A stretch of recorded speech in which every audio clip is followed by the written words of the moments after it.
Hi hello everyone welcome to Disha TV. ఈరోజు నా ముందున్న స్పెషల్ గెస్ట్ ఎవరో చెప్పాలంటే బేసిక్గా మనం హైదరాబాద్ నుంచి వెళ్ళి బయటికి వెళ్తే చాలు మనకు మేజర్గా ఉండేటువంటి సమస్య ట్రాఫిక్. సో ఆ ట్రాఫిక్ని ఎలా నియంత్రించాలన్నా ఎన్ని ప్రయత్నాలు చేసినా కానీ అది రోజు రోజుకు పెరుగుతూనే ఉంది కానీ తగ్గట్లేదు. అండ్ దానికి తోడు రోడ్ యాక్సిడెంట్స్ కూడా సంవత్సరానికి దగ్గర దగ్గర 20,000కు పైగానే అని కూడా గూగుల్ లెక్కలు అయితే చెప్తున్నాయి. సో ఆ ఇష్యూ మీద మనతో పాటు మాట్లాడడానికి retired additional SP Tirupati Reddy గారు మనతో పాటు ఉన్నారు. మాట్లాడదాం. సార్ నమస్తే. సార్ నమస్కారం. సార్ అడగగానే ఇంటర్వ్యూ ఇచ్చినందుకు చాలా చాలా thanks first of all. So మేజర్గా ఇప్పుడు మనం హైదరాబాద్లో ఉండే వాళ్ళకంటే ఊర్లలో వాళ్ళకు ఉండే వాళ్ళకు ఈ సమస్య ఉండకపోవచ్చు, బట్ హైదరాబాద్లో చాలా జనాభా ఉంది. సో ఆ జనాభా ఇన్ కేస్ బయటికి రావాలంటే ఫస్ట్ వాళ్ళకి గుర్తొచ్చే సమస్య ఇన్ టైంలో రీచ్ అవుతామా కావడానికి ట్రాఫిక్. సో హైదరాబాద్లో ప్రజెంట్ ట్రాఫిక్ సిచ్యువేషన్ ఎలా ఉంది అండ్ మీరు చాలా ఇయర్స్ నుంచి చూస్తున్నారు, దాంతో పోలిస్తే ఇప్పుడు ఉన్నటువంటి సిచ్యువేషన్ ఎలా ఉంది సార్ అసలు? Thanks for the invitation and thanks to the viewers for caring for to see the channel.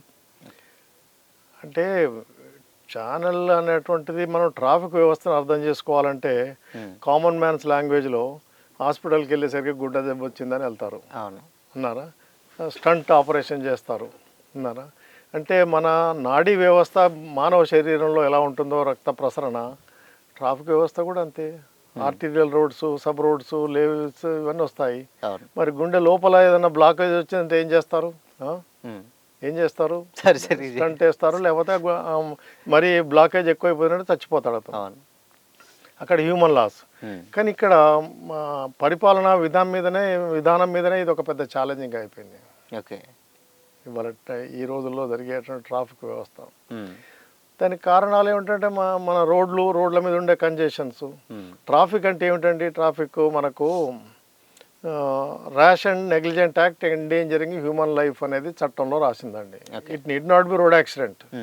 So it is due to machinery factor, the human factor, లేకపోతే environmental factor.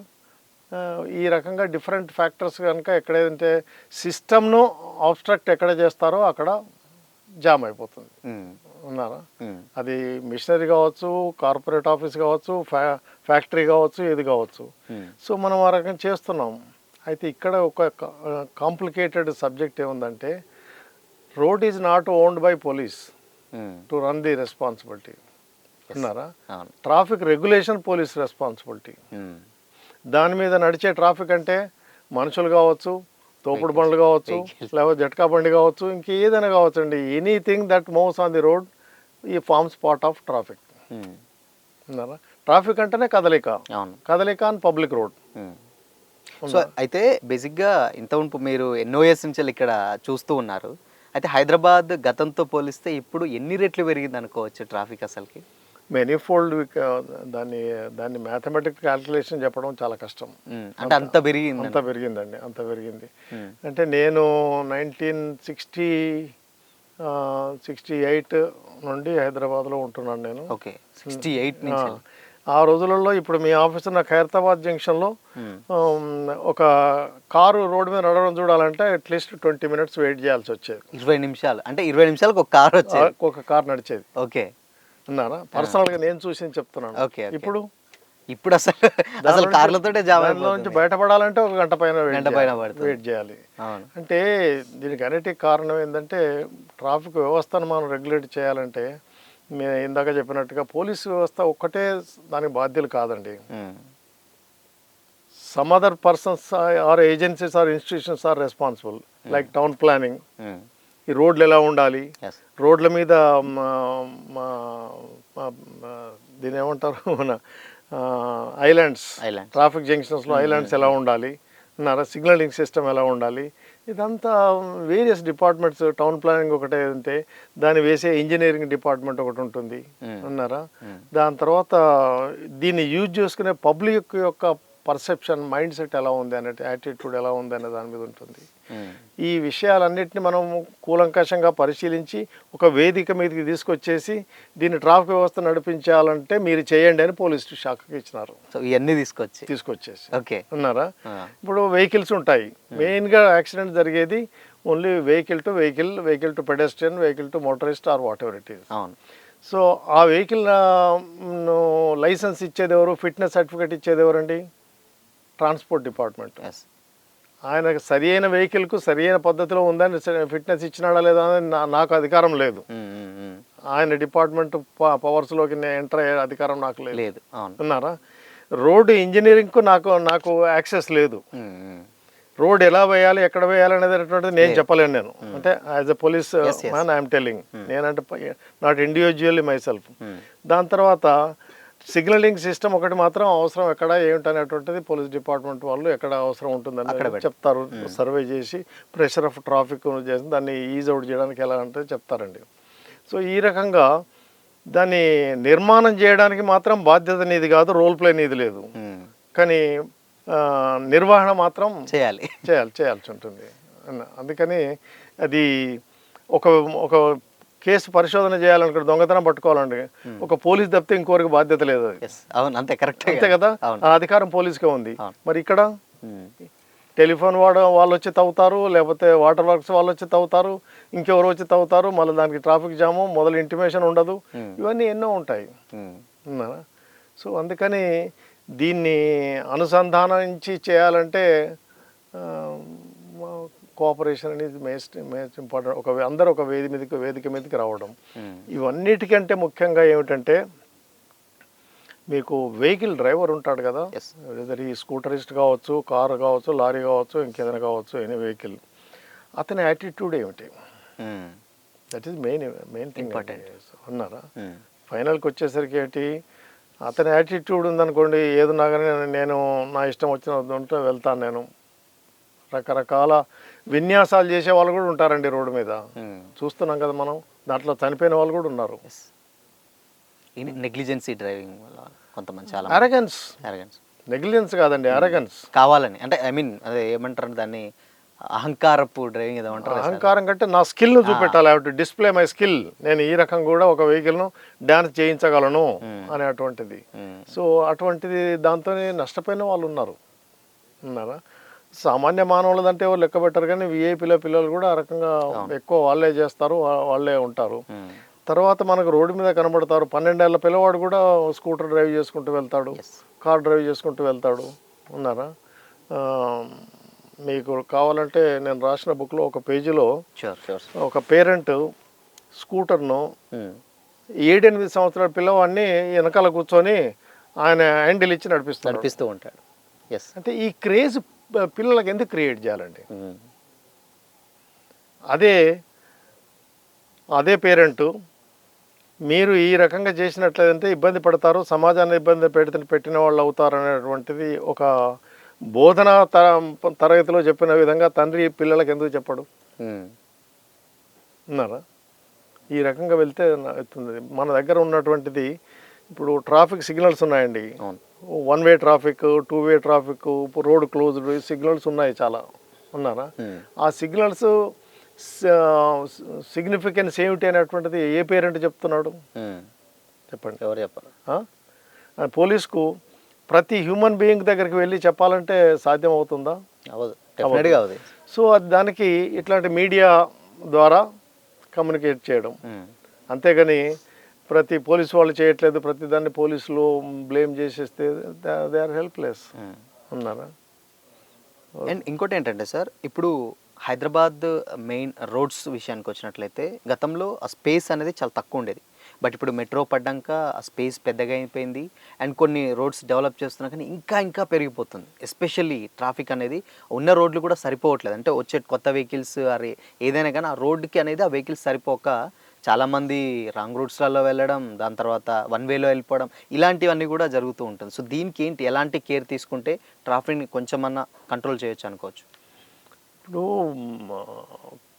Pressure of traffic ఎక్కువైపోయింది. Urgency of reaching your destination అనేటువంటిది internal person, scooter drive కానీ vehicle drive కానీ, ఎక్కడ కొంచెం సందు దొరికినా అక్కడ వెళ్ళిపోవడం దాంట్లో అనేటువంటిది ఉన్నది. దాంతో ఎదుటి వ్యక్తి యొక్క ఆపర్చునిటీని నేను బ్లాక్ చేస్తున్నాను అనేటువంటి ఇంగిత జ్ఞానాన్ని కూడా మర్చిపోయి అతను ఎక్కడ దొరికితే అక్కడ వెళ్తున్నాడు. కానీ ఫిజికల్గా ఫీల్డ్ మీద అతన్ని తప్పుపడుతున్నారు ఎన్ఫోర్స్మెంట్ వాళ్ళు కానీ, పబ్లిక్ కానీ, లేకపోతే అనలిస్టులు, విశ్లేషకులు కూడా. కానీ అసలు ప్లాన్ చేసేటప్పుడు టౌన్ ప్లానింగ్ ఏం ప్లాన్ చేస్తున్నదండి? ఒక విషయం చెప్పండి. ఆకాశ హార్మ్యాలు 60 ఫ్లోర్లు 70 ఫ్లోర్లు ఇచ్చిన తర్వాత మీరు, నేను చెప్తున్నాను కాదండి, నా అవగాహన ప్రకారం నేను మాట్లాడుతున్నాను, 60 ఫ్లోర్ల అపార్ట్మెంట్స్ ఉన్న దగ్గర వాళ్ళందరినీ ఒకసారి రోడ్డు మీదకి రమ్మని చెప్పండి. వెహికల్స్ అవసరం లేదు, మనుషులే ఆ రోడ్డు మీద వాళ్ళందరూ నిలబడలేరు, స్థలం దొరకదు. అవును. అంటే ఇది సౌండ్ ప్లానింగ్ అంటారా దీన్ని? కరెక్ట్ ప్లానింగ్ కాదు కదా. ఒకరి మీద ఒకరు పోటీలు పడి గవర్నమెంట్ను ఉపయోగించుకోవడమో లేకపోతే వాళ్ళని ఇన్ఫ్లుయెన్స్ చేసి పర్మిషన్ తెచ్చుకొని మార్కెటింగ్ చేస్తున్నారు. మార్కెటింగ్ చేసిన తర్వాత తెలిసో తెలియకో ఏదో మనకు ఒక ఇల్లు ఉండదని ఆశాజీవి కాబట్టి కొనుక్కుంటున్నాడు. కొనుక్కుంటున్న తర్వాత ఆయన పరిస్థితి ఏంటి? ఉన్నారా? ఎక్కడికి వెళ్ళాలి అతను? మీరు ఇవాళ కోకాపేటలో 120 110 కోట్ల ఎకరం పాట పాడుతుంది, న్యూస్ పేపర్లో ప్రకారం నేను మాట్లాడుతున్నాను, నాకు ప్రాక్టికల్ వివరాలు తెలియదు. కరెక్టేనా? సో ఈ రోజు మీరు రికార్డ్ చేసి పెట్టుకోండి, మీ దగ్గర కెమెరామ్యాన్, మీ స్టూడియో ఉంది కదా, కోకాపేట ఏరియాలో ఈ రైజాన్ టుడే ట్రాఫిక్ ఎట్లా ఉంది అని మీరు పెట్టుకోండి. దాని తర్వాత ఒక 5 years తర్వాత మళ్ళీ రికార్డ్ చేయండి. ఈ 100 ఫ్లోర్లు 70 ఫ్లోర్లు 60 ఫ్లోర్లు ఇస్తే మరి వాళ్ళందరూ రోడ్డు మీదకి రావాలి కదా. కానీ రోడ్ అంతా విశాలం చేశారా? లేదు. మరి విశాలం చేయకుండా 60 ఫ్లోర్లు ఎందుకు ఇస్తున్నారు? ఇది మెయిన్ ప్రాబ్లం వస్తుంది. Main obstruction. రోడ్ యాక్సిడెంట్ కారణం అబ్స్ట్రక్షన్. సక్రమమైనటువంటి విధానాన్ని వక్రీకరించినప్పుడే యాక్సిడెంట్ జరుగుతుందండి. వేని డిస్టర్బ్ చేసినప్పుడు అనుకోవచ్చు కదా సార్, ప్రాపర్గా చెప్పాలి. సక్రమంగా ఉండే ఫ్లోను మనం దానికి అక్రమంగా అడ్డు వేసాం అనుకోండి, యాక్సిడెంట్. సో దాంట్లో మళ్ళీ డ్రైవర్స్ పొరపాటు కూడా ఉంటుంది. గూడ్స్ ట్రాన్స్పోర్ట్ కావచ్చు, లేకపోతే కార్ డ్రైవర్స్ కావచ్చు, వెహికల్ డ్రైవర్స్ కావచ్చు. పొరపాటు ఏంటంటే అండర్ ఇంటాక్సికేషన్ వాళ్లకు, లేకపోతే డ్రైవింగ్ మీద ఎక్కువ ప్రొఫిషియన్సీ లేకపోయి ఉండొచ్చు, అనుభవం కానీ ఎక్స్పర్టైజ్ లేకపోయి ఉండొచ్చు. డిఫరెంట్ కారణాల వల్ల డ్రైవర్ యొక్క పాత్ర కూడా ఉంటుంది. ఉన్నారా? సో దాంట్లో కూడా మత్తు పదార్థాలు తీసుకొని రేషో, ఇవాళ రేపు డ్రగ్స్ అనేది చాలా సెన్సేషన్ నడుస్తుంది. డిపార్ట్మెంట్ తీవ్రంగా పరిగణించి దానికి విభాగాన్నే ఓపెన్ చేస్తూ ఉన్నారు. అన్నారా? మన యువత అంతా తప్పుదారిపోతున్నారని చెప్పేసి వాళ్ళ ఎడ్యుకేషన్ కొంచెము పర్సనల్లీ నేనేమనుకుంటున్నానంటే, ఇవన్నిటినీ నివారించాలంటే మనకు ఈ ప్రపంచంలో ఎక్కడైనా ఒక నేరము, పరిశోధన, శాంతి భద్రత పరిరక్షణ అనేటువంటి కార్యాలయం కేంద్ర బిందువు ఏంటి? ఒక పోలీస్ స్టేషన్. అంతే కదా. మీరు ఏ దేశంలోకి వెళ్ళినా పోలీస్ స్టేషన్ అంటారు. సో ఆ పోలీస్ స్టేషన్లో ఉండేటువంటి జనాభా ఎంతమంది ఉంటారు? 1,00,000 మంది అనుకుందాం. ఆ 1,00,000 మందిని ఎవరి ఇంట్లో ఏం జరుగుతుంది అనేటువంటి తెలుసుకునేటువంటి నిఘా విధానం ఎప్పుడైతే ఉంటుందో మనకు, అప్పుడే సమాజం బాగుపడుతుంది, సమాజంలో ఒక అవేర్నెస్ వస్తుంది. ఉన్నారా? అంతే తప్పితే ఒక పరిపాలనా విధానంలో నా దగ్గరికి వచ్చిన వాడికి నేను రెస్పాన్స్ ఇస్తానంటే ఇప్పుడున్న పరిస్థితి ఉంటుంది. ఇప్పుడున్నదే ఉంటుంది. వాళ్ళు రావడానికి మొదలు నేనే వెళ్తాను అనేటువంటిది ఎప్పుడైనా ఉన్నట్లేదంటే, ఇక్కడ డ్రగ్స్ వ్యక్తి ఎవడు, మంచి వ్యక్తి ఎవడు, ఆల్కహాలిక్ ఎవడు అనేటువంటిది, ఇవన్నీ చట్టాలన్నీ ఉన్నాయండి. డిపార్ట్మెంట్ అన్నిటికీ క్రోడీకరించేసి చట్టాన్ని తయారు చేసి పరిచయం చేశారు. కానీ ఫర్ వేరియస్ రీజన్స్ కొంత పలుకుబడి ఉపయోగించో ఇంకో రకంగా ఉపయోగించేసి పరిపాలనా విధాన్ని దారి మళ్లించేసేటువంటి ప్రయత్నాలు జరిగేటువంటి పలుకుబడి గల మహానుభావులు ఈ పరిపాలనను ప్రభావితం చేస్తున్నారు. కాబట్టి ఇలాంటి కారణాలు జరుగుతున్నాయని చెప్పుకోవాల్సి వస్తుంది. ఓకే సార్, మేజర్గా యాక్సిడెంట్స్ సార్, అంటే యాక్సిడెంట్స్ విషయానికి వచ్చినట్లయితే సంవత్సరానికి ఆల్మోస్ట్ ఒక 20,000 యాక్సిడెంట్స్ కూడా అవుతున్నాయట. అంటే అంత రేంజ్లో ట్రాఫిక్ పెరిగిపోయింది అండ్ యాక్సిడెంట్స్ కూడా అదే స్థాయిలో కూడా జరుగుతున్నాయి. సో వీటిని కంట్రోల్ చేయాలంటే, అంటే మీరు యాజ్ ఎ పోలీస్ ఆఫీసర్గా అంటే స్పెషల్ పవర్స్ ఏమన్నా కావాలా పోలీస్ డిపార్ట్మెంట్కి? ఈవెన్ లేదు, అవసరం లేదండి. ఇప్పుడు యాక్సిడెంట్స్ పెరుగుతున్నాయని మీరు చిన్న మాట మాట్లాడారండి. అన్నారా? మనం ప్రపంచంలో నంబర్ 1, ఇంకా నంబర్ 1 ప్రపంచంలో ఉన్న వెహికల్స్ పాపులేషన్లో మన vehicle population 1%, okay, or maybe 1.5. ఉన్నారా? సో ఆ 1.5 or 1% population is taking the accident rate to number 1 in the world. 1%ది టాప్ 1లో ఉండిపోయాం 1% వెహికల్స్ ఉన్నప్పుడే మనం నెంబర్ 1కి వెళ్ళిపోతున్నాం. ఓ అంటే దీంట్లో మనం అర్థం చేసుకోవాల్సిన విషయం ఏంటంటే వెహికల్ను నడిపేటువంటి వ్యక్తి అజాగ్రత్తగా నడుపుతున్నాడు అన్నారా. ఏంటంటే ప్రతిదానికి ట్రాఫిక్ మెయింటెనెన్స్ పోలీసు చేస్తలేరు, పోలీసు చేస్తలేరు. వెహికల్ నీ చేతిలో ఉంది, స్టీరింగ్ నీ చేతిలో ఉంది, నీ నెత్తి మీద పోలీసు కూర్చోడు నువ్వు డ్రైవ్ చేస్తుంటే.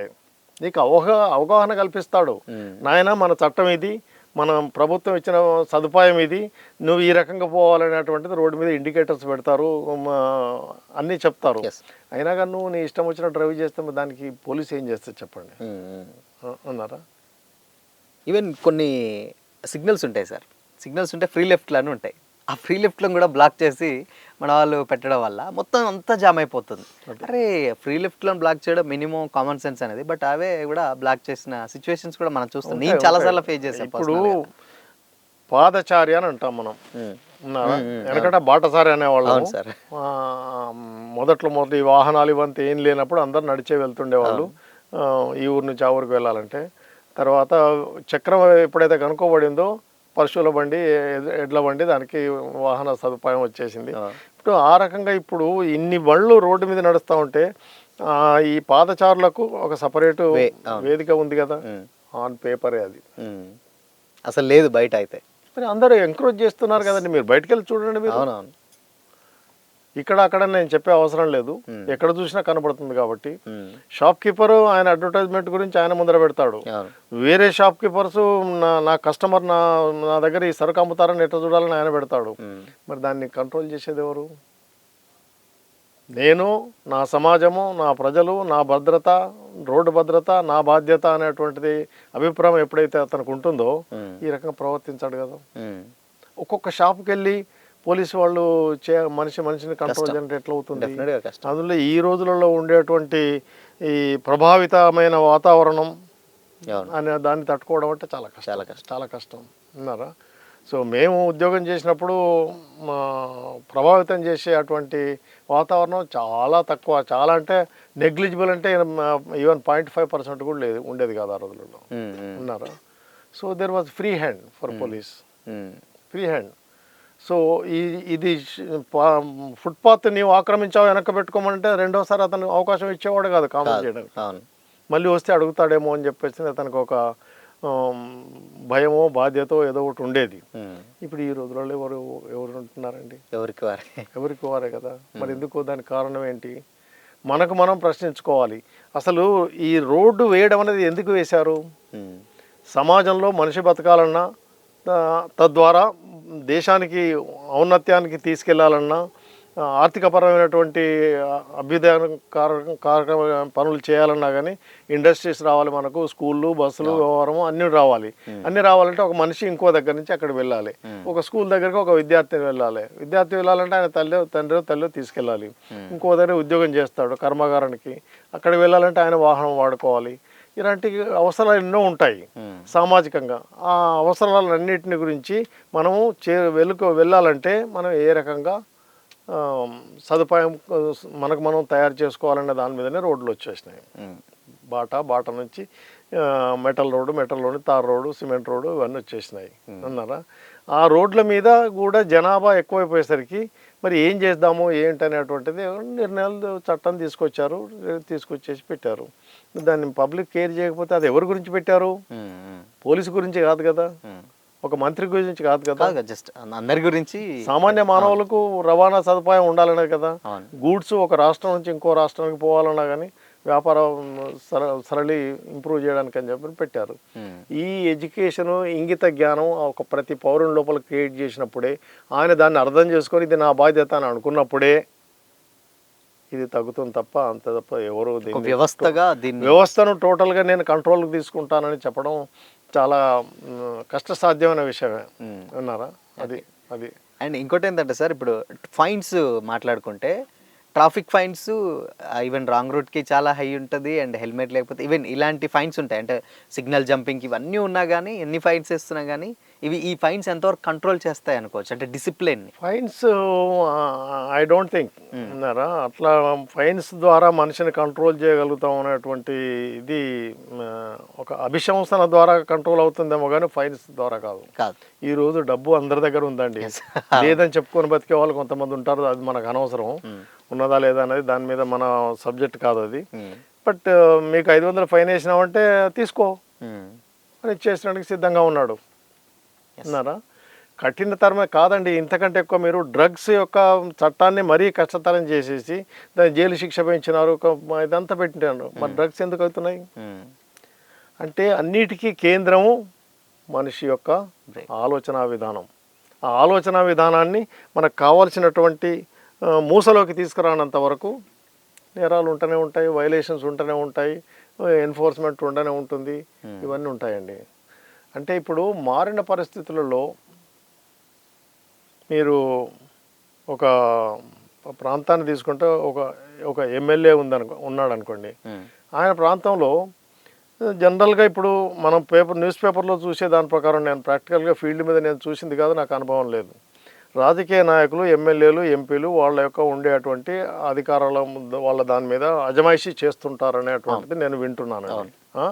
చేస్తున్నప్పుడు మీరు ఆయన్నే అడగండి, నీ ఏరియాలో ఈ రకంగా జరుగుతూ ఉంది, మీకు ఇంత అధికారం ఇచ్చారు, ప్రజలు మీకు అధికారం ఇచ్చారు, ఎన్నుకున్నారు, డిపార్ట్మెంట్ సదుపాయం ఇచ్చింది మీరు చెప్తే చేయడానికి, మరి దీనికి మీరు ఏం చేస్తున్నారనే ఆయన ఎవరు అడగట్లేదు. మీడియా ఏమన్నా డిపార్ట్మెంట్ వాళ్ళను అడుగుతున్నారు తప్ప పొలిటీషియన్స్ అడగట్లేరు. మరి అడగాలి కదా. మరి కాదండి, ప్రజలు అధికారం ఇచ్చారు ఆయనకు, దేనికి? పరిపాలన అంటే ఏమిటి? దానికి కావాల్సిన కార్యాలయాలు, వివిధ శాఖలు, అందులో పోలీస్ శాఖ ఒకటి. ఈ శాఖలన్నిటి మీద అజమాయిషీ చేయడానికి నీకు అధికారం ఇచ్చినప్పుడు నువ్వు అజమాయిషీలో నువ్వు ఎందుకు ఫెయిల్ అవుతున్నావు అని మీరు ఎందుకు అడగరు? అడుగుతున్నారు కదా సార్ కొంతమంది, నేనైతే ఎక్కడ టీవీలో చూడలేదు, అడుగుతున్నారు. బట్ కాకపోతే ఇక వాళ్ళు చెప్పే విధానం, దాన్ని సైలెంట్ గా తప్పించుకునే విధానం, ఇలా కూడా అయిపోతుంది అన్నారా. సో ఆ రకంగా ఎవరికైతే అధికారం పట్టు ఎవరి చేతిలో ఉంటుందో జవాబు అతని దగ్గర ఉంటుంది. కరెక్ట్ అన్నారా. పట్టు ఎవరి చేతిలో ఉంటుందో జవాబు కూడా అతని దగ్గర ఉంటుంది, అతనే ఇవ్వాల్సిన బాధ్యత అండి. ఉన్నారా, ఇవ్వకపోతే నిలదీయాలి. మీరు ప్రజల కోసం మీరు మీడియా నడుపుతున్నారు కానీ మీ సొంత వ్యాపారం గురించి కాదు కదా.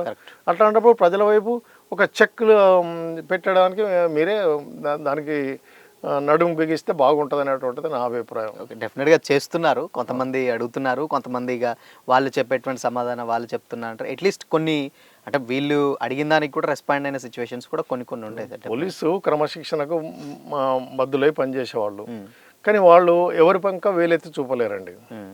వాళ్ళ పని వాళ్ళు చేయడం, వాళ్ళు చేస్తారు అంతవరకు, వాళ్ళ ఫోకస్ అంతవరకే ఉంటుంది. కానీ దాన్ని ఆసరాగా తీసుకొని ఎవరు ఇష్టం వచ్చినట్టు వాళ్ళు నడపొచ్చానంటే అది కుదరదు. ఇప్పుడు కోకాపేట అనుకున్నాం కదా, ఇప్పుడు 100 అపార్ట్మెంట్లు పర్మిషన్ ఇస్తున్నారు. ఈ రోడ్లో ఉన్న వాళ్ళు అపార్ట్మెంట్లు కట్టి, కమర్షియల్ కాంప్లెక్స్ కట్టి రోడ్డు మీదకి వచ్చినట్టయితే ఎంత జనాభా వస్తారనుకుంటున్నారు? ఆ జనాభాకు ఈ రోడ్డు సరిపోతుందా అని మీరు అడగండి. అంతేగాని న్యూస్ పేపర్లో నేను చూస్తున్నాను, అక్కడ 120 కోట్లకు ఎకరం అమ్ముడు పోయింది కావచ్చండి, దాని పర్యవసానం ఏమిటి అనేటువంటిది కదా మీరు ఉండేది. రేపటి గురించి కదా ఆలోచించేది, ఈ రోజు కాదు కదా. కరెక్ట్ విన్నారా. బట్ అయినా కానీ సార్, ఎంతమంది అంటే ఇలాంటి పెట్టినా కానీ వాళ్ళు అన్ని ఫ్లోర్లు వేసి కడుతూనే ఉన్నారు, ఆ ట్రాఫిక్ అవుతూనే ఉంది. బట్ అయినా కానీ అది అలా కంటిన్యూ అవుతూనే ఉంది. అది మీకే తెలియాలి విశ్లేషణ. మీరు ఇన్వెస్టిగేటివ్ జర్నలిజం అంటారు కదా, మీరు కాకపోతే ఎవరో ఒకటి చేయాలి. దాన్ని పోలీస్ డిపార్ట్మెంట్ చేసి ఎందుకు అవుతుంది ఇదంతా వాళ్ళు చేయడం వాళ్ళ బాధ్యత కాదు కదా.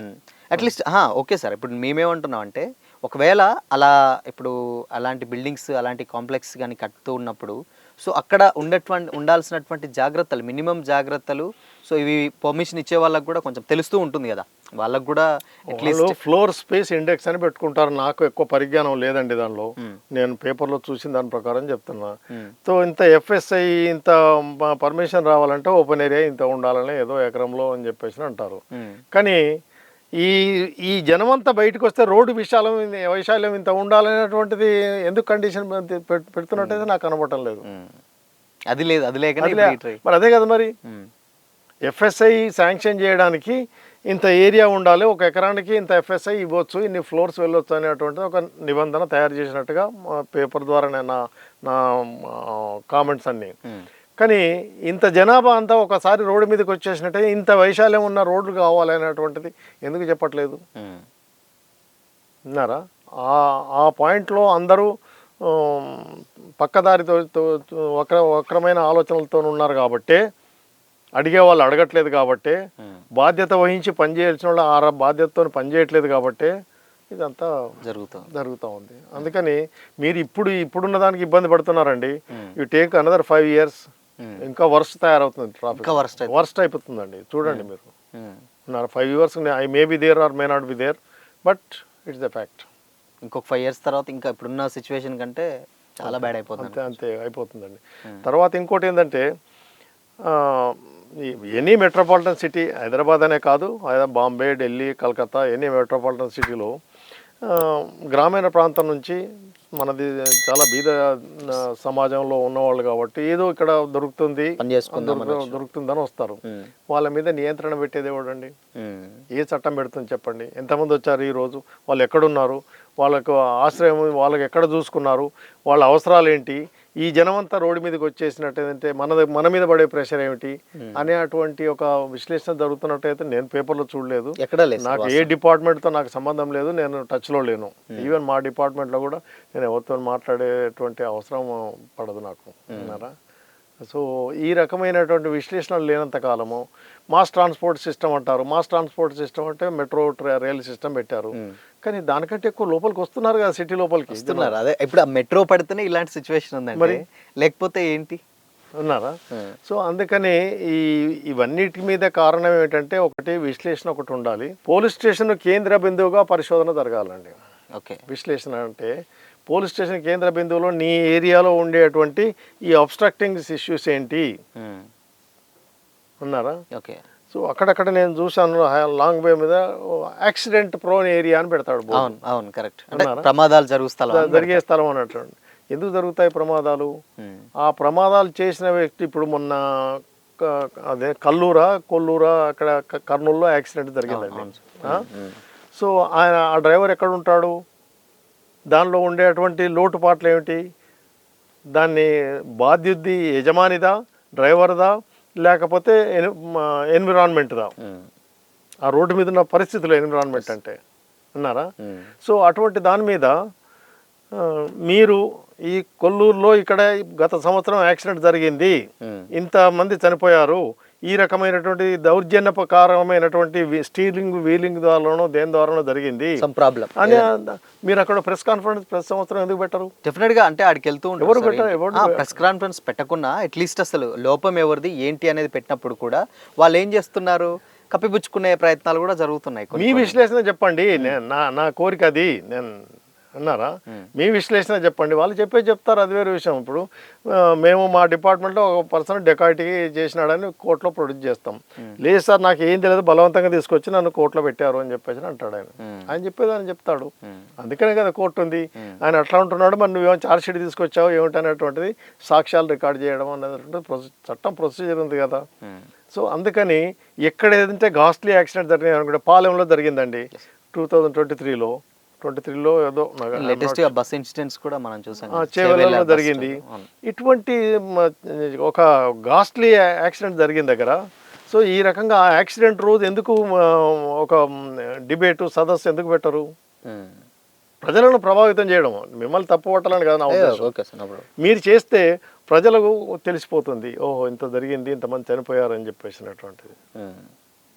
అది అంటే ఒక రకంగా పౌల్ట్రీ ఫామ్లో కోళ్ళు చనిపోతే తీసేస్తున్నారండి. చాలా బాధాకరమైన విషయం అండి. అన్నారా? నిఘా వైఫల్యం అనాలా, లేకపోతే బాధ్యతారాహిత్యం అనాలా, మరి ఏమనాలో తెలియదు, కానీ అది అర్థం చేసుకున్న వాళ్ళకి తెలుస్తుంది దాన్ని ఎట్లా గ్రేడ్ చేయాలనేది తప్పితే అది చాలా ఘోరంగా ఉందండి. 2-3 ఇన్సిడెంట్స్ నిజంగా అవి చూస్తేనే ఒక రకమైన ఇది వచ్చేస్తుంది. ఎందుకంటే ఆ ఫీలింగ్ కూడా నిజంగా మీరు అన్నట్టు పౌల్ట్రీలో కోళ్ళను తీసేసిన సిచ్యువేషన్ కూడా మనం చెవెళ్ళ బస్ ఇన్సిడెంట్స్లో చూసాం సార్. అంటే అంత దారుణమైనటువంటి పరిస్థితి మేబీ ఇంకెప్పుడు జరగకూడదని కూడా అసలు అంత ఘోరంగా అయింది ఆ యాక్సిడెంట్.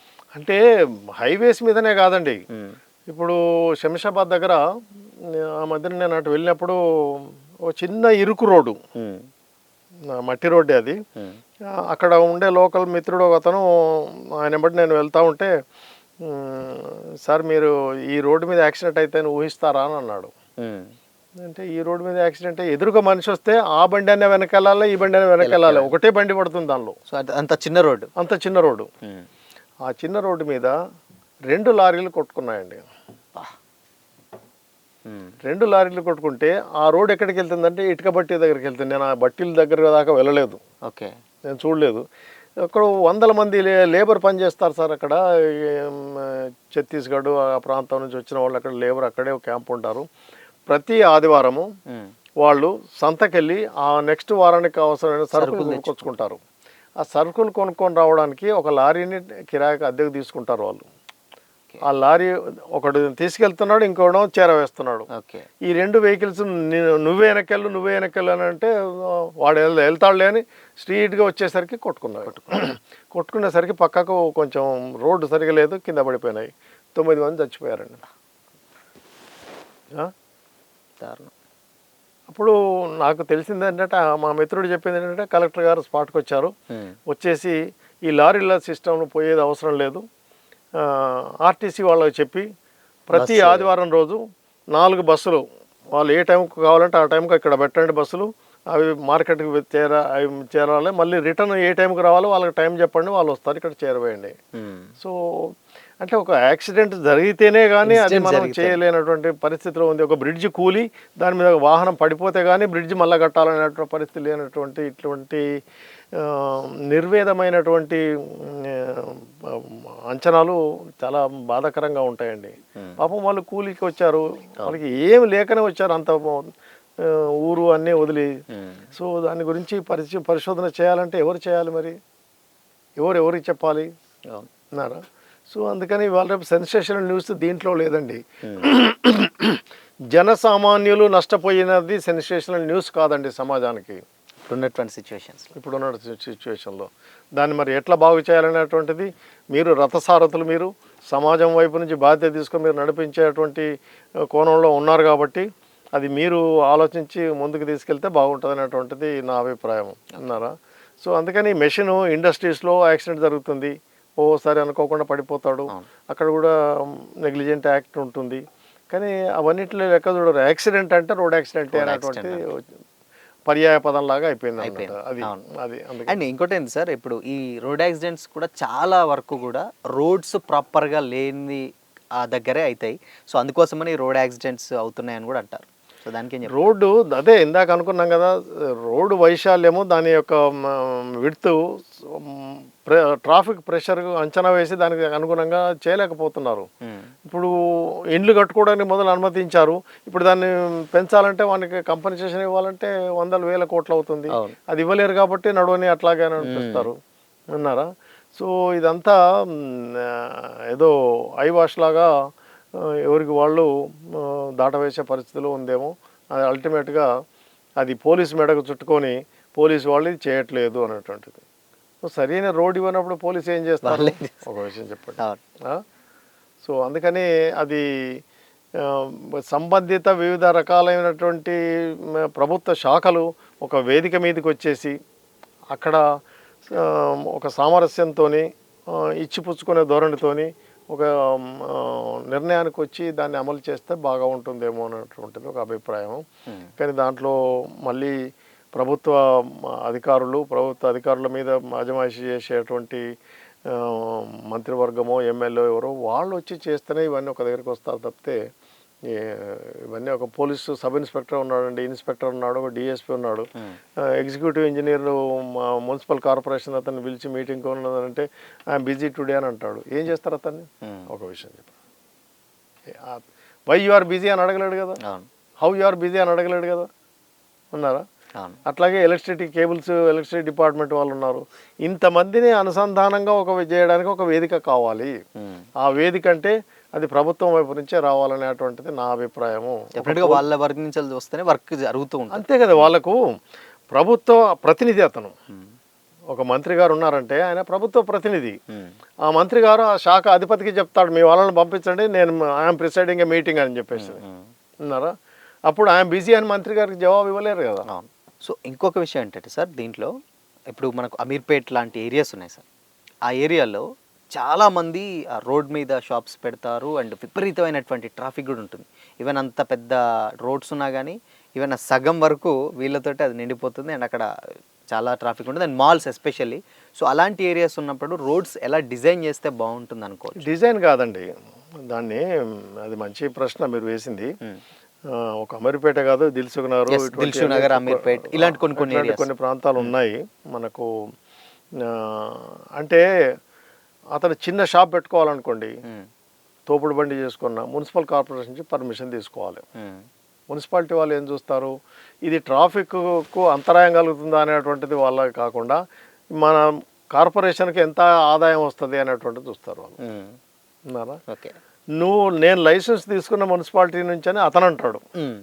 ఉన్నారా? నీవు ఇక్కడ బండి పెట్టి అమ్మేది అంటే ట్రాఫిక్ అంతరాయం కలుగుతుందని పోలీస్ కానిస్టేబుల్ అంటాడు. నా అధికారం నేను ఇచ్చేది కాబట్టి నేను ఇచ్చిన ఆయన అంటాడు. నీ అధికారం నాకు ట్రాఫిక్ మెయింటైన్ చేయడానికి అడ్డం వస్తుందంటే అది నీ ఇష్టం అని చెప్పేసి అంటాడు. రెండు ఏం చేయలేని సిచ్యువేషన్. నేను ఇందాక చెప్పేది అదే. ఇటువంటి వాటిని అన్నింటి కంట్రోల్ చేసి ఇచ్చేయాలంటే ఒక ప్రభుత్వ ప్రతినిధి వైపు నుంచి శాఖలను మీద ఆధిపత్యం వహించేటువంటి ఒక పెద్ద ఆయన ఎవరో ఉంటారు, ఎవరైనా కావచ్చు. దాన్ని చేస్తేనే ఉంటుంది తప్ప వేరే ఉండదండి. అది ట్రాఫిక్ యాక్సిడెంట్స్ అంటే యాక్సిడెంట్స్ కావాలని ఎవరు చేయరు, అనూహ్యంగా జరిగిన ఘటన అది. అనూహ్యమైన జరిగేదాన్ని అంచనా వేయాలి మొదలే. ముందు జరిగేదాన్ని అంతే కదా. ఇంత స్పీడ్ ఇక్కడ పోయినట్లయితే ఈ రకంగా జరుగుతుంది, ఈ టర్నింగ్ దగ్గర హెయిర్ పిన్ బెండ్ ఉంది, ఇక్కడ ఇంత స్పీడ్ తగ్గించకపోయి స్పీడ్ బ్రేకర్ వేయకపోతే అది యాక్సిడెంట్కి దారితీస్తుంది. ఇటువంటి వేసేకాడు వేస్తున్నారు, అయినా కానీ మనిషి చేసే పని ఆయన చేస్తూనే ఉన్నాడు. మరి దీన్ని ఎవరు కంట్రోల్ చేయాలి? ఎవరికి వాళ్ళు వ్యక్తిగతంగా ఉండాలి. వ్యక్తిగతంగా ఉండాలంటే ఆ ప్రెషర్ అతని మీద తీసుకురావాలి, ఎడ్యుకేట్ చేయాలి. ఈ రకంగా అంటే మేము ఉన్నప్పుడు ఒకసారి ఒక పోలీస్ స్టేషన్స్లో అప్పుడు ఇంత జనాభా ఉండేది కాదులేండి. నేను సికింద్రాబాద్లో ఏసీపీగా ఉన్నప్పుడు బీట్ డే బీట్ అని ఉంటుంది సిటీలో. ఓకే. డే బీట్ ఉన్నప్పుడు ప్రతి కానిస్టేబుల్కు టీంకు ఒక బాధ్యత ఇచ్చాము. ఏంటంటే రోజుకొక 50 ఇండ్లో 40 ఇండ్లో నువ్వు విచారణ చేయి. దానిలో ఎవరు ఉంటారు, వాళ్ళ ఫోన్ నెంబర్ ఏమిటి, అతను ఉద్యోగస్తుడా, వ్యాపారస్తుడా, రాజకీయ నాయకుడా, మంత్రి, మాజీ మంత్రి, ఎమ్మెల్యేనా, మాజీ ఎమ్మెల్యేనా, ఎవరన్నది మీరు విచారణ చేసి నా దగ్గర లిస్ట్ పెట్టాలన్నాను. ఒక 3 months లోపల మొత్తం నా ఏరియాలో ఏ ఇంట్లో ఎవరు ఉంటారన్నది లిస్ట్ వచ్చేసింది. అంటే క్లారిటీగా ఉన్నారా? వచ్చేసిన తర్వాత ఆ ఇంట్లో ఎవరో ఒకరు, అందరూ మంచి పౌరులు ఉంటారు ఎక్కువ శాతము, ఓ 2% 3% క్రిమినల్ యాక్టివిటీకి పోయే వాళ్ళు ఉంటారు, అంతకంటే ఎక్కువ ఉండరని నా ఉద్దేశం. సో దాంట్లో ఎవరైనా ఉన్నట్టయితే ఫలానా వ్యక్తి అంటే అతని ఫోన్ నెంబర్, వ్యవహారము, డేటాబేస్. అప్పుడు కంప్యూటర్ కూడా ఇంత అడ్వాన్స్ లేదండి మేము ఉన్న పని చేసిన. అయినా కానీ నేను కంప్యూటరైజ్ చేశాను, ప్రింట్అవుట్ తీసుకున్నాను. నేను తీసుకొని ఆ ఇంట్లో అతను ఉంటాడు, అతను పిలుచుకురండి అని చెప్పేసి నేనే అతనికి చెప్తాను. నేను నా కానిస్టేబుల్ డేటా ఉంటుంది కాబట్టి, అంతే డేటా ఉంది కాబట్టి. ఈ డేటా మరి తయారు చేసినారో లేదో డిపార్ట్మెంట్కి నాకు అప్డేటేషన్ నాకు తెలియదు, అది వాళ్ళు చెప్పాలి. అంటే మీరు ఉన్నప్పుడు నేను ఐ రిటైర్డ్ 22 years బ్యాక్ అండి. ఓకే. అప్పుడున్న పరిస్థితులు వేరు, ఇప్పుడున్న పరిస్థితులు వేరు. అందుకని నేను కోరుకునేది ఏంటంటే పోలీస్ స్టేషన్ కేంద్రంగానే ఏదైనా సంస్కరణ అనేది ప్రవేశపెట్టాలి. పోలీస్ స్టేషన్ కేంద్ర సంస్కరణ అంటే ఏమిటి? ఇప్పుడు జరిగే దాంట్లో పొద్దున్న లేస్తే విఐపి భద్రత అనే దాంట్లోనే అందరూ నిమగ్నులై ఉన్నారు తప్ప పరిశోధన, దాని తర్వాత శాంతి భద్రతలు అనే దానికి ఒక నెగ్లెక్టెడ్ ఐటెం కింద అయిపోయింది. ఉన్నారా? సో అది చాలా బాధ, చెప్పాలంటేనే బాధ అనిపిస్తూ ఉంది. సో పొద్దున్న లేస్తే ఆయనకేంటి, నేను వస్తున్నానంటే ఎంతమంది పోలీసు వాళ్ళు వచ్చారు, నాకు వంది మాగదులుగా తయారై రావాలన్నట్టు. అది తప్పు కదా. అది దాన్ని ప్రజలే ప్రశ్నించాలి, డిపార్ట్మెంట్ ప్రశ్నించదు. ఉన్నారా? పత్రికా ముఖంగా మీరు ప్రశ్నించాలి. రిటైర్డ్ పర్సన్స్గా మేము కూడా కొంతవరకు దాన్ని ప్రజల దృష్టికి తీసుకెళ్ళవచ్చు. సో ఈ రకమైనటువంటి పరిపాలనాపరమైన మార్పులు వచ్చేసరికి దిక్కుతోచని పరిస్థితిలో కొన్ని శాఖలు ఉన్నాయి అట్లా. అన్నారా, ఒక పోలీసే కాదు మిగతా different. డిపార్ట్మెంట్స్ కూడా ఉన్నాయి. మనం శాఖ డైరెక్ట్లీ రిలేటెడ్ పోలీస్ అనుకుంటాం. మీరు ఒక సిండికేట్ డిస్కషన్ పెట్టండి, మీరు electricity department, water works department, municipal corporation department, అన్ని వాళ్ళది మీరు పెట్టండి. దానిలో ముఖాముఖి అందరు ప్రజలు అర్థం చేసుకుంటారు. అన్నారా, మంచి ఐడియా. ఏమండి, ప్రతి దానికి రోడ్డుకు మీద అధికారం ఎంతమందికి ఉంది, వాళ్ళ అన్ని శాఖల అధిపతులను పెట్టండి. హైదరాబాద్ని ఎందుకు ఇట్లా చేసేస్తున్నారు మీరు అందరు కలిసి అని ప్రశ్న వేయండి మీరు. విన్నారా, డెఫినెట్గా సొల్యూషన్ అనేది దొరుకుతుంది కదా. అంతే కదా. అయితే మొన్న మరి ఇక్కడ వెహికల్స్, బస్సులు, లారీలు యాక్సిడెంట్, ఫిట్నెస్ లేక ఎన్నో ఉన్నాయి కదా. ఆ ఉన్నప్పుడు ట్రాన్స్పోర్ట్ డిపార్ట్మెంట్ ఉన్నప్పుడు మీరు క్వశ్చన్ వేయొచ్చు ఆయనను. పోలీస్ డిపార్ట్మెంట్ ఉన్నప్పుడు నాలాంటి వాడినో ఇంకో రిప్రజెంటేటివ్ ఎవరినో మీరు వేయచ్చు. ఇన్ సర్వీస్ వాళ్ళని మాట్లాడితే బాగుంటుంది. మేమంతా రిటైర్డ్ అభిప్రాయాలు చెప్పగలుగుతాం కానీ బట్ కమ్యూనికేషన్ అనేది చాలా ఇంపార్టెంట్. ఒక డిపార్ట్మెంట్ తోటి ఇంకొక డిపార్ట్మెంట్ చాలా ఇంపార్టెంట్. ఇంత ఇబ్బందికరమైన పరిస్థితి వేరే ఏ వర్క్కు లేదండి. ఒక ట్రాఫిక్కే ఇన్ని శాఖలు అనుసంధానించి పనిచేయవలసిన బాధ్యత ఉంది. అంటే అన్ని శాఖల్ని కలుపుకొని చేయాల్సి వస్తుంది. లేకపోతే అన్నీ కలిపి ఒకరికి ఇచ్చేసేయండి. నాకు తెలిసింది ఏంటంటే ఫారిన్ కంట్రీలో పోలీసు ట్రాఫిక్ నియంత్రణ పోలీస్ చూడదు. How far it is correct subject confirmation transport డిపార్ట్మెంటే చూస్తుంది. విన్నారా, సో వాళ్ళకి వెహికల్స్ నువ్వు ఇస్తావు, డ్రైవింగ్ లైసెన్స్ నువ్వు ఇస్తావు. ఉన్నారా, దాని ఫిట్నెస్ ఉందా లేదా నువ్వు చూస్తావు. ఫిట్నెస్ వెహికల్ అని అంటావు, నేను ఫిట్నెస్ ఇచ్చేసినానే వాడు రోడ్డు మీదకి వస్తాడు. వాడు బండి ఫిట్నెస్ ఉంటుంది ఉండదు, దాన్ని చేసి యాక్సిడెంట్ చేసేస్తే పోలీసు భరించాలి. ఏమండి, అయితే కొన్ని యాక్సిడెంట్స్ ఉద్దేశపూర్వకంగా జరుగుతాయండి. ఉద్దేశపూర్వకంగా కొన్ని చాలా రేరెస్ట్ ఆఫ్ రేర్, చాలా తక్కువ. నేను రాసిన traffic accidents scientific investigation book రాశాను. దానిలో ఒక ఫోటో పెట్టాను నేను. ఎక్కడ అది సికింద్రాబాద్ లాలాగూడ పోలీస్ స్టేషన్ అనుకుంటా. ఆ పోలీస్ స్టేషన్లో అతని పర్సనల్ కారణాలు ఏముంటాయో, ఓడు చెరువులో దూకి చేస్తాడు, బావిలో దూకి చేస్తాడు, రైలు కింద పడి చేస్తాడు, ఎన్నో రకాలుగా ఉంటాయి కదా. కానీ ఈ కేసులో ఆ వ్యక్తి ఒక లారీ కింద పడి తెచ్చాడు. ఓకే, అంటే ఆయన స్వతహాగా ఎట్లా అనుకుంటున్నారంటే పాపం సబ్ ఇన్స్పెక్టర్ ఆ ఇన్వెస్టిగేషన్లో చాలా సతమతం అవుతున్నాడు. ఐ విట్నెస్ ఎవరు లేరు చెప్పడానికి, ఈ కేసుని ఎట్లా ముందుకు తీసుకెళ్లాలనేటువంటి బాధపడుతూ ఉండే. It was reported in Hindu news paper, English డైలీలో. సో ఆయన హిందూ వాళ్ళే ఆ ఫోటోలు పబ్లిష్ చేశారు.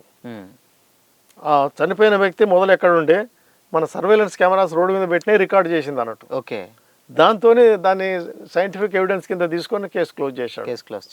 ఎందుకంటే దానికి ఒక్కొక్క దానిలో లారీ కిందకి ఆయనే కావాలని వెళ్తున్నాడు, పడిపోయాడు, చచ్చిపోయాడు. కుటుంబ పరిస్థితులు చూసే వరకు అతనికి ఆ రకమైనటువంటి ఇబ్బందులు ఉన్నాయని చెప్పేసి తెలిసింది కాబట్టి కేసు క్లోజ్ చేశారు. విన్నారా, సో ఆ రకంగా ప్రజలు ఇవాళ రోడ్డు మీద యాక్సిడెంట్ అవుతుందండి, ఉన్నారా, ఎవరు సాక్ష్యం ఇవ్వడానికి ముందుకు రారు. అంటే ఇప్పుడు చాలా కాలం క్రితం జరిగిన విషయం అనుకోండి, మదీనా దగ్గర ఒక యాక్సిడెంట్ అయిందండి, బస్ యాక్సిడెంట్. మదీనా దగ్గర ఎంత రద్దీ ఉంటుంది తెలుసు కదా మీకు, ఓల్డ్ సిటీలో. ఫారెన్ టూరిస్టులు కూడా ఒక కపుల్ ఉన్నారు ఆ జనంలో. ఓకే, ఉన్నారా, ఒక్క మనిషి సాక్ష్యం చెప్పడానికి ముందుకు రాలేదండి. ఒక్క మనిషి ముందుకు రాలేదు సాక్ష్యం చెప్పడానికి. అవునండి ఇక్కడ ఇది వైలేషన్ ఇది అని చెప్పడానికి.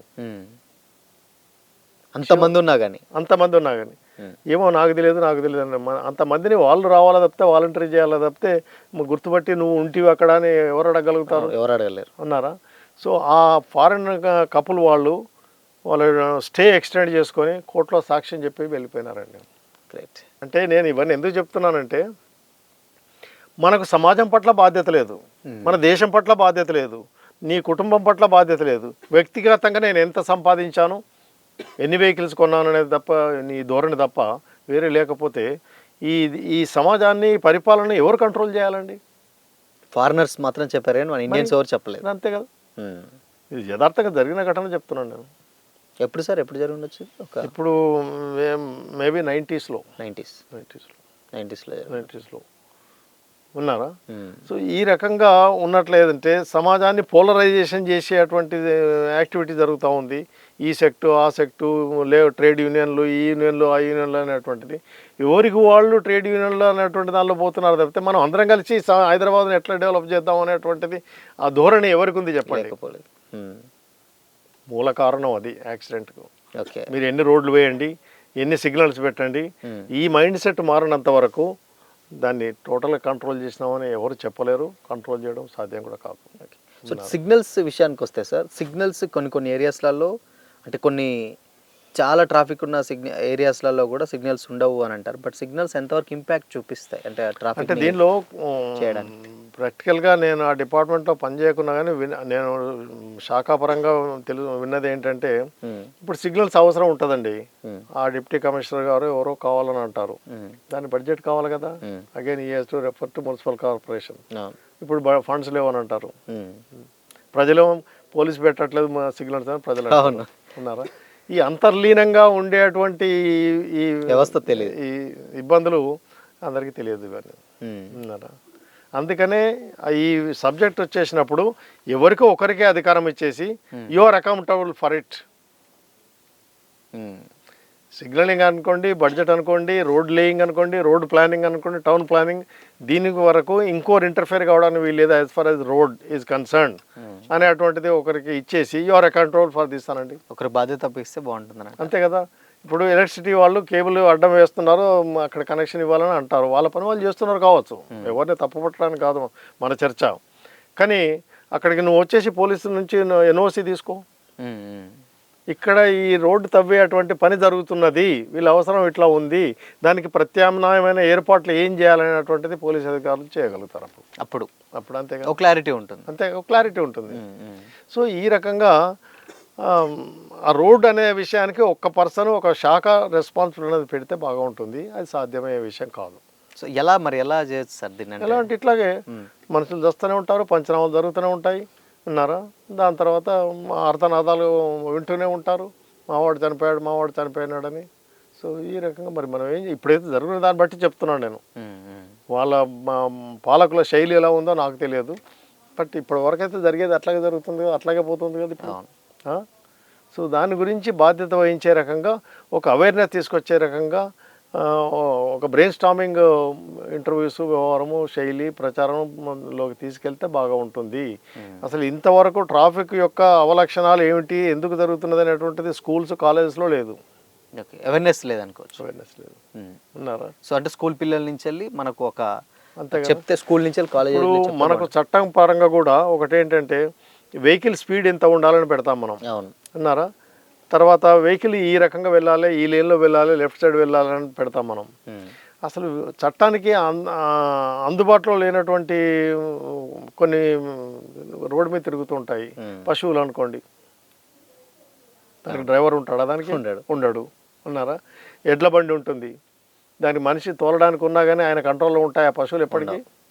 అవి అర్థం చేసుకోలేవు కదా. గుర్రం పోతూ ఉంటుంది. దీని గురించి ఏంటి నిర్ధారితమైన చట్టాలు ఏమిటి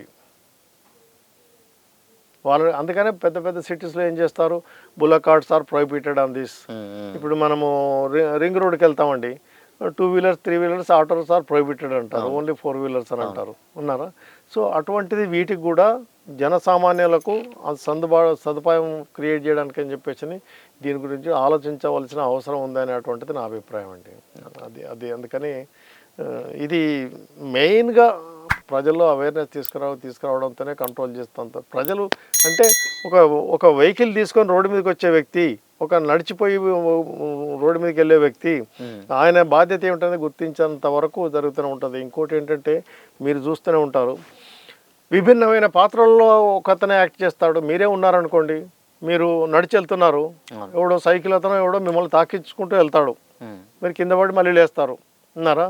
ఇప్పుడు ఇట్లా పోతున్నాడు అని. కానీ అంతవరకు నువ్వేమనుకుంటావు, నేను ట్యాక్స్ పేయర్ను, ఈ రోడ్డు మీద సర్వ స్వతంత్రత నాకుంది, వెళ్ళి అంత అన్నటువంటిది ఒక అహంభావంతో వెళ్తారు కొంతమంది, అందరు. ఇంకా వేరే వాళ్ళు స్కూటర్ వచ్చిన అంత స్థలం ఉండగా నా దగ్గరికి వచ్చి వీడు దోలుతున్నాడు అని చెప్పేసి వీడు వాడిని తప్పు పడతాడు. వాడు అతను కారులో మళ్ళీ వెళ్ళినప్పుడు ఏంటి ప్రతిదానికి స్కూటర్ వాడు అడ్డం వస్తాడు అని చెప్పేసి అంటాడు.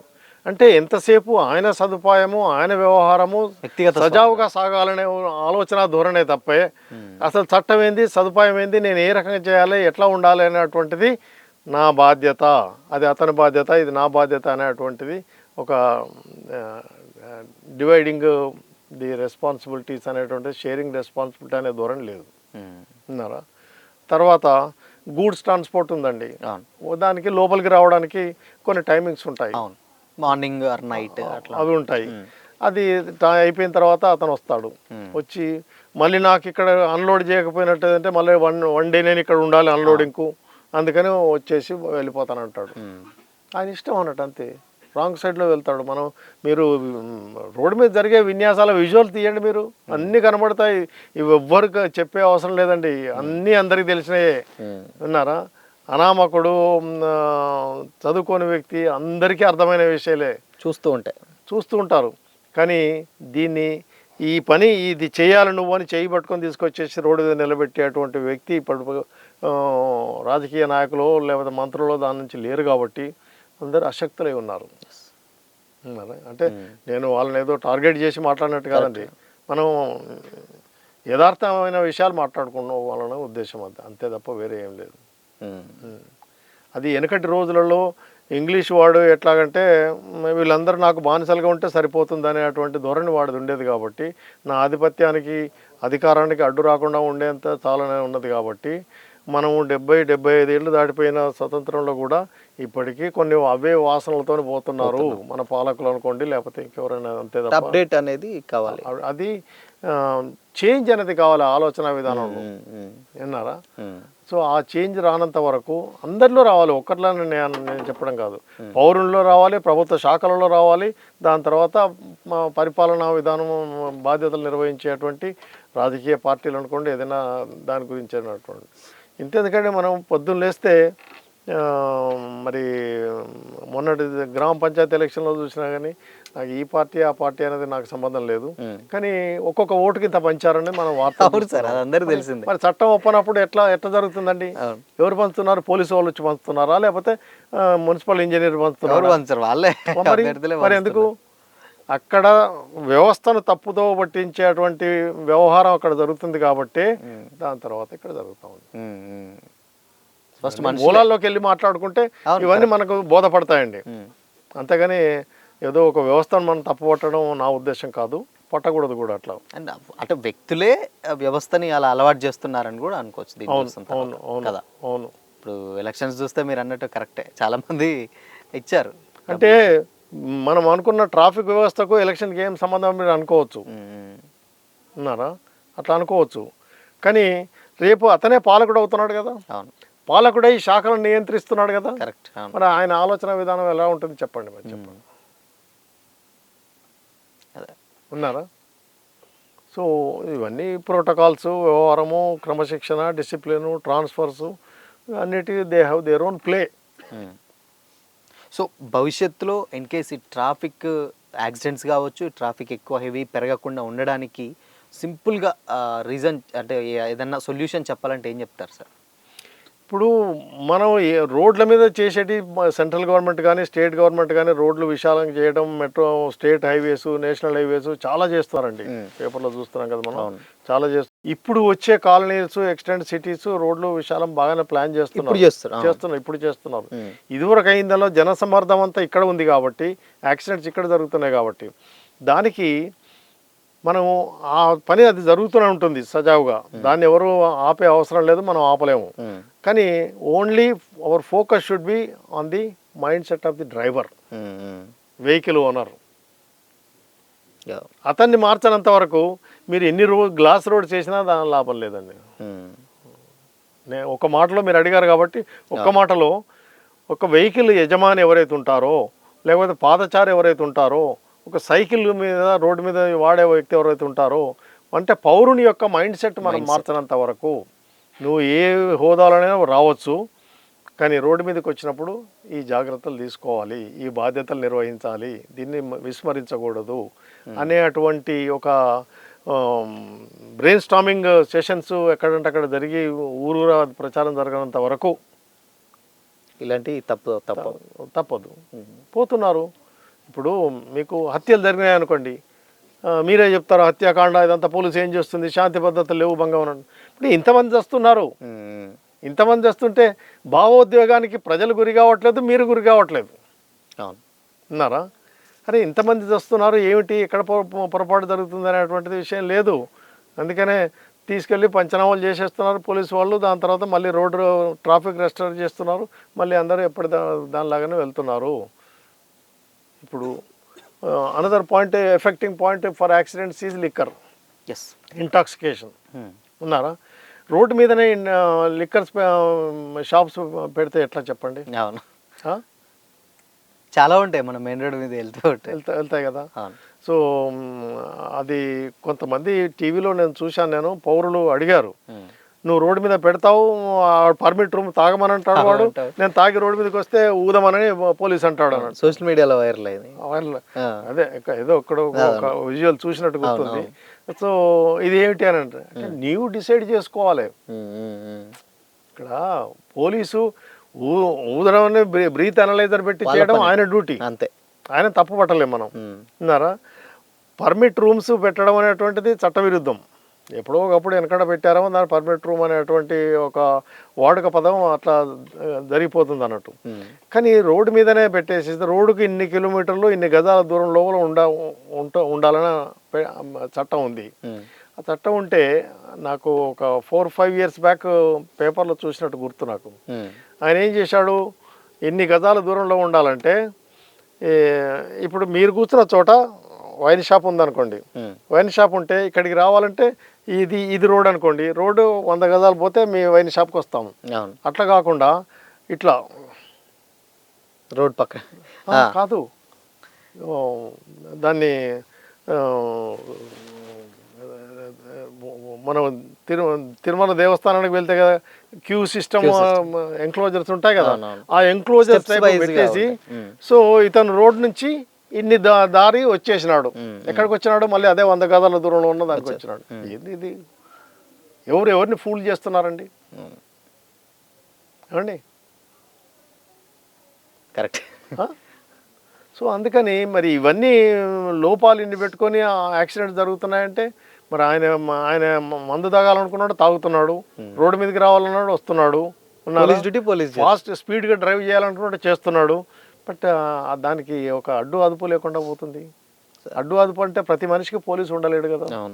నీ బాధ్యత నీవు గుర్తించాలి. అనుకోకుండా ఏదైనా జరిగితే పోలీసు వస్తారు, వాళ్ళ పరిశోధన ఏదో వాళ్ళు చేస్తారో ఇది చేస్తారు, అంతేగాని ప్రజాస్వామ్యం అంటే పరిమితమైన హక్కులే ఉండాలి తప్ప అపరిమితమైనటువంటి స్వాతంత్రము హక్కులు కుదరదండి.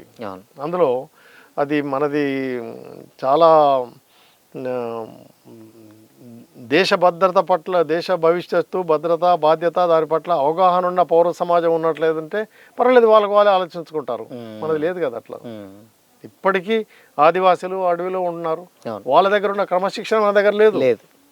కరెక్టే అన్నారా? చదువుకున్న వాళ్ళు మంచి అవేర్నెస్, అంటే అట్లీస్ట్ ఒక క్లారిటీ ఉంది, అంటే ఇది చేయకూడదు అని చదువుకున్న వాళ్ళ దగ్గర చల్లేదు అది మరి వాస్తవానికి కూడా.